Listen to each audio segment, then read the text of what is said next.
पूरे 6 तोले के थे कंगन।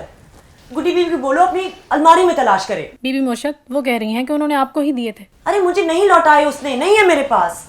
उसे बोलो पहले अपनी अलमारी में चेक करे। आज तक इस घर से कुछ भी नहीं निकला। गए तो लाखों के कंगन, गए कहां? लगता है आपकी बेटी ने कंगन गुमा दिए।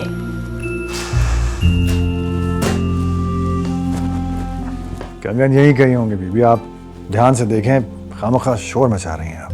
अरे देख लिया है मैंने, नहीं है मेरे पास। अब मुझे तो लगता है कि गुड्डी ने यहाँ वहां कहीं गिरा दिए और अब बहाने बना रही है। मेरा लिहाज है, ऐसी लड़कियां अक्सर दोस्तों के लिए जर-जेवर चुराती हैं। आप कहें तो मैं तलाशी लूं जी इसकी।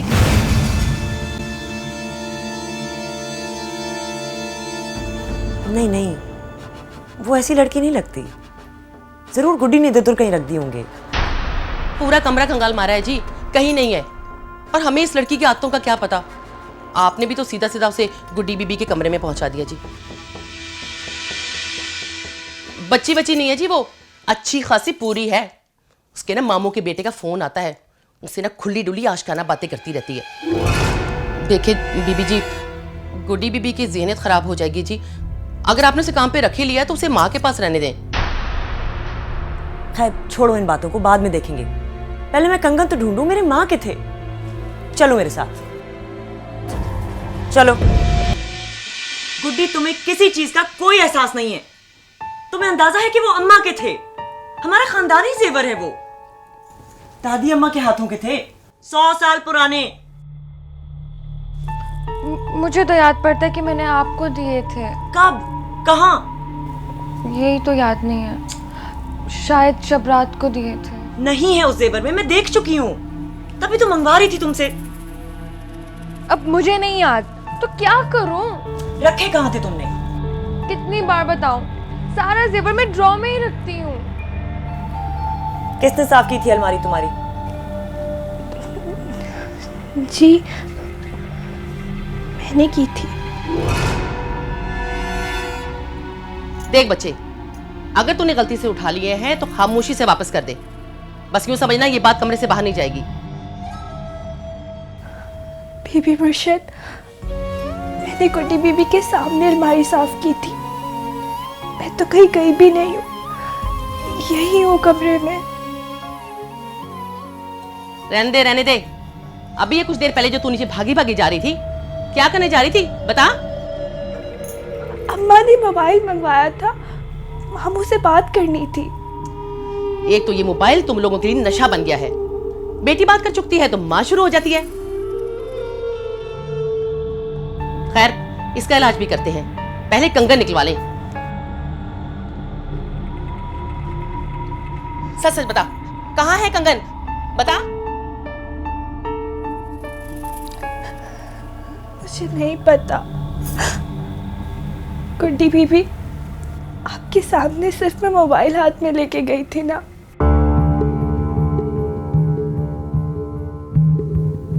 बाबा, बाबा, अम्मा के कंगन खो गए, बहुत कीमती थे।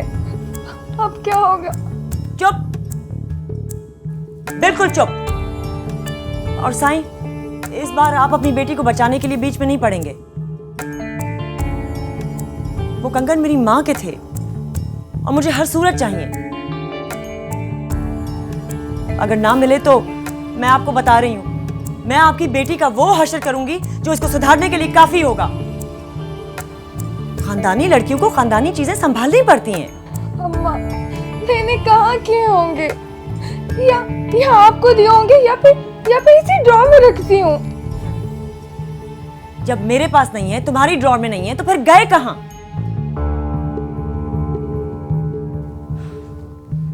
देखो लड़की, वो कंगन मेरे लिए बहुत कीमती है। अगर तुमने उठाए हैं तो चुपचाप वापस कर दो। इस घर में पहले कभी कोई चीज इधर से उधर नहीं हुई है। ये पहली दफा हुआ है कि तुमने अलमारी साफ की है और कंगन गायब। चलो शाबाश, जल्दी से बताओ कहाँ है कंगन? अम्मा की कसम, मैंने नहीं उठाए। अरे आज तक किसी चोर ने माना है कि उसने चोरी की है? मैं इसका सामान लेके आती हूँ जी, हम सब देख लेते हैं। देखो लड़की, मैं तुम्हारा सामान अच्छी तरह चेक करूंगी और अगर कंगन उसमें से मिले तो तुम्हारी सजा बहुत सख्त होगी। आप देख लें जी। जाओ अम्मा काली, इसका सामान लेकर आओ और इसकी माँ को भी बुलाओ। जी बीबी मुर्शिद। एक मिनट। अब यहाँ रहेंगे भाऊ, अपने घर में। ओए पागले, शोहर के घर में नौकरानियों की तरह रहने वाली तू पहली औरत है खुश हो रही है। ओए ऐसी औरतें तो शोहरों को छोड़ दिया करते हैं। इतना अरसा छोड़ा ही तो हुआ था भाऊ। अब नूरा फरोज को अपने बाप की जरूरत है। इस खानदान की एक शाख वो भी तो है। अपने तने से जुड़ी हुई अच्छी लगेगी, बेशक फल ना लगे, फूल ना खिले, पर हरी तो अपने दरख्त की जड़ों से ही होगी ना। बस तू कबीरे को किसी तरह संभाल ले।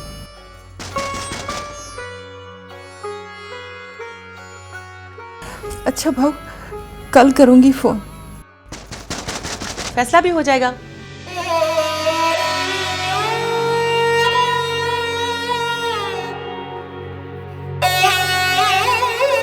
चल आजा, सामान उठा अपना और चल मेरे साथ।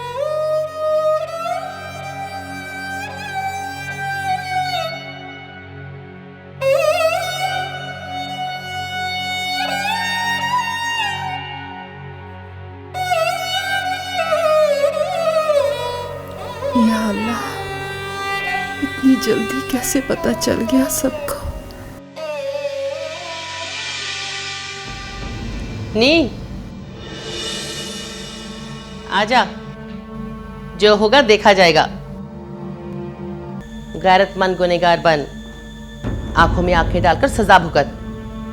बेगैरत गुनहगार की तरह न मुकर न छुप।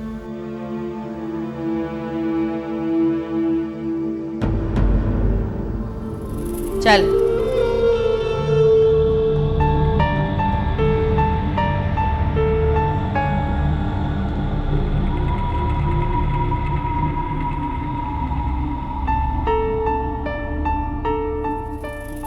मेरे साथ साथ सरकार का भी तमाशा बनेगा।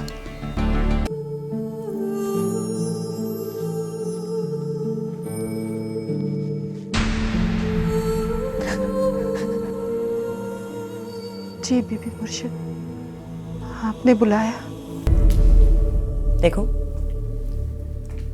तुम्हें अगर मेरी कोई बात बुरी लगे तो ना खानदानी ना वादरात। मेरे खानदानी सोने के कंगन चोरी हो गए।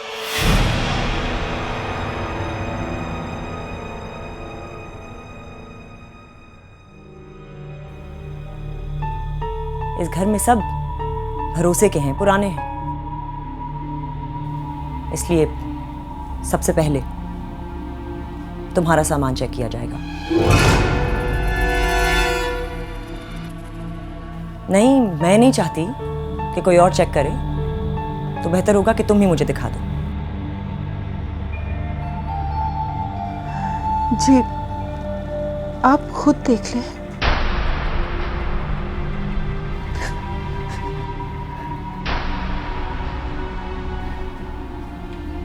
नहीं, तुम खुद अपना बैग खाली करो।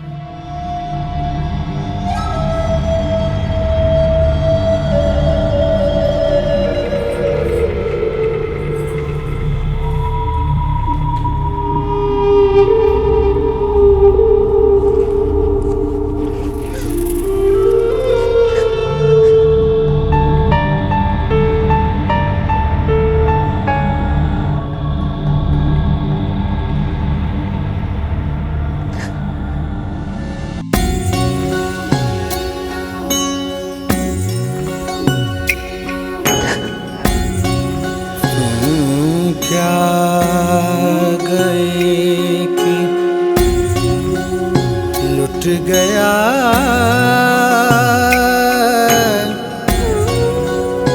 सामान जिंदगी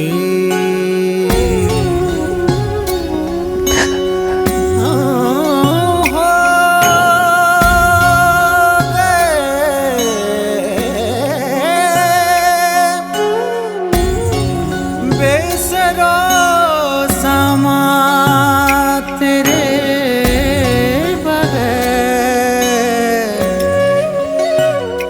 बेसरो समा तेरे बगैर।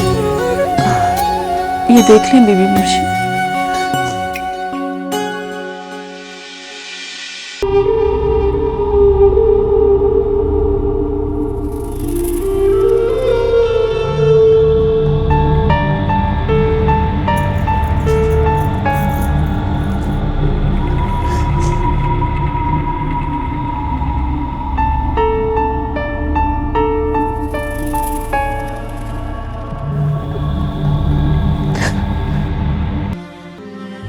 बेटी तो अपना खून होती है, इसलिए उसकी तकलीफ बहुत ज्यादा महसूस होती है।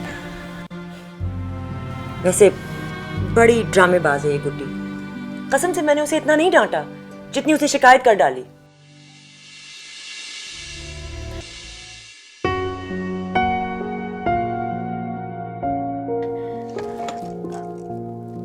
अम्मा काली, इतने दिनों से तो मैंने बैग ही नहीं खोला।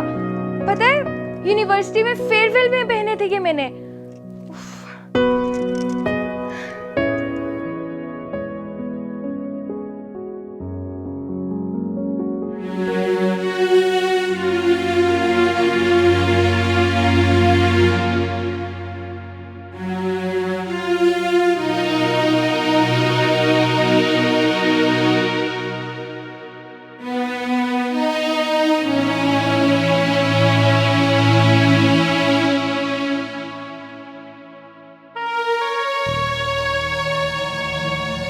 छोड़िए। अम्मा, तू यहाँ से चल, हम नहीं रहेंगे यहाँ पे। काम ही करना है ना, तू तो रह के कमा लेंगे, हम नहीं रहेंगे यहाँ पे। हम मामू पे बोझ नहीं बनेंगे। कबीर बड़ा अफसर बनने वाला है ना, उसे कहेंगे वो मेरे अब्बा को ढूंढ लाएगा।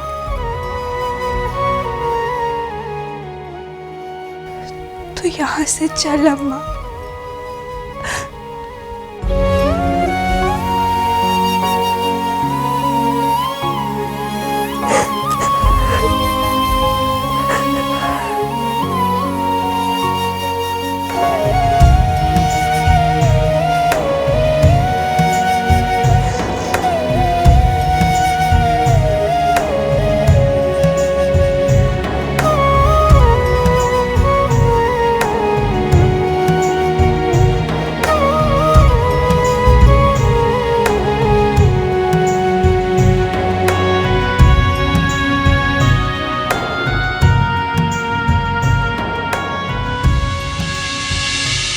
देखिए साईं, ये मेरा और मेरे घर के मुलाजमों का मामला है। आप बीच में ना ही पड़ें तो बेहतर है। आपको अपनी बेटी से मतलब है ना, तो इसे लें और अपने कमरे में चले जाएं।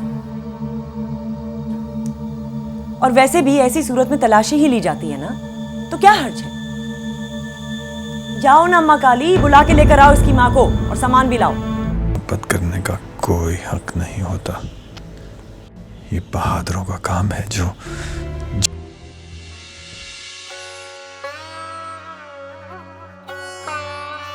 समझती थी पीर बख्श सुलेमान और उसकी दुल्हन की मौत का गम मुझे मार डालेगा, लेकिन इंसान बड़ा सख्त जान है।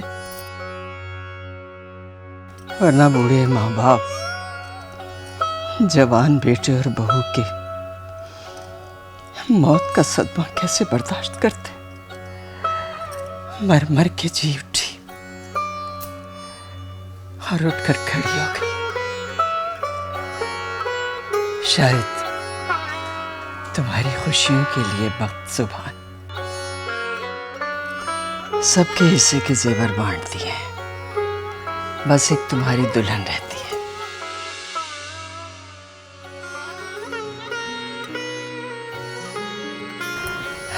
ये अंगूठी तेरी दादी ने मुझे मेरी मंगनी के दिन पहनाई थी। इसे मैंने तुम्हारे लिए बचा के रखा है। अगर मेहरबानो देख लेती ना तो इसकी भी फरमाइश कर डालती। दूसरी बेचारी के नसीब में तो ना जिंदगी थी और ना ही जेवर। वो दोनों मियाँ बीवी तो अपने ही सर लेकर चले गए।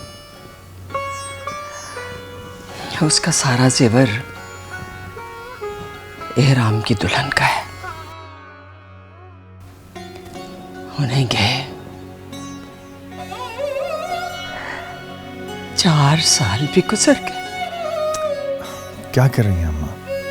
अभी तो आप ठीक हुई हैं, फिर से ये बातें याद करेंगी तो फिर बीमार पड़ जाएंगी। बातें होती तो भुला देती बेटा। दुनिया छोड़ी हुई औलाद की याद तो माँ की सांसों के साथ जुड़ी होती है। सांस रुके तो याद जाए। अच्छा छोड़िए बातें, ये बताएं कि मेरी होने वाली बीवी के जेवर कौन से हैं इसमें? अरे हाँ बेटा, ये सब तुम्हारी दुल्हन का है। और देखो अच्छी तरह से पहचान लो, याद रखना। तुम्हारी शादी से पहले अगर कहीं मर गई तो मेहरबानो ना कब्जा कर ले इन सब पर। अम्मा ऐसी बातें मत करें। अच्छा ये बताएं कि ये जो अंगूठी है ये भी मेरी बीवी के लिए है या? हाँ हाँ, ये अंगूठी भी तेरी दुल्हन की है। तो फिर ये मैं रख लूं? तू क्या करेगा? अरे पहनाएंगे तो हम ही ना अपनी बहू को। अम्मा बीवी मेरी है तो पहनाऊंगा भी मैं ही। बेशरम, कैसी बातें करता है। ये तेरा लंदन नहीं है, यहाँ ये काम माँ बाप करते हैं। चलें ठीक है, बाकी सारा जेवर चाहे आप खुद पहनाइएगा, लेकिन ये मैं खुद उसे पहनाऊंगा। अच्छा चलो ठीक है, जैसे तुम्हारी मर्जी। लेकिन देखो मेहरबानों को पता ना चले। वो वैसे भी तुम्हारी वजह से अपनी बहन से खफा रहती है। जब से तुमने उसे छोड़कर शहरबानों को पसंद किया है ना, अपनी बहन का नाम तक सुनना पसंद नहीं करती वो। हालांकि क्या कमी है पीर बख्श सिकंदर में, 1000 लाड उठाता है उसके, लेकिन उसे ये गम छोड़ता ही नहीं कि उसके मंगेतर ने उसे मुस्तरद कर दिया। तुम्हारा उसे रिजेक्ट करके उसकी छोटी बहन को पसंद करना उसे अभी तक खलता है। उसे तो ये दुख मारे जा रहा है कि अगर तुम्हारे साथ उसकी शादी होती तो वो जिठानी बनती छोटी बहन की। अब छोटी बहन उसकी जिठानी बने, ये उसकी बर्दाश्त से बाहर है। अब देखो ना कितना बीमार रही, मगर कसम ले लो जो वो एक दफ़ा भी मेरी तीमारदारी के लिए आई हो।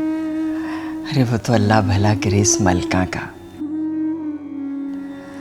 मेरी डांटें भी सही, मेरी जिल्लतें भी बर्दाश्त की, लेकिन लग कर मेरी खिदमत की इस बच्ची ने, मैं ठीक हो गई। मलका, मैं तेरी शादी पर ना सोने का सेट दूंगी तुझे, ये मेरा वादा है।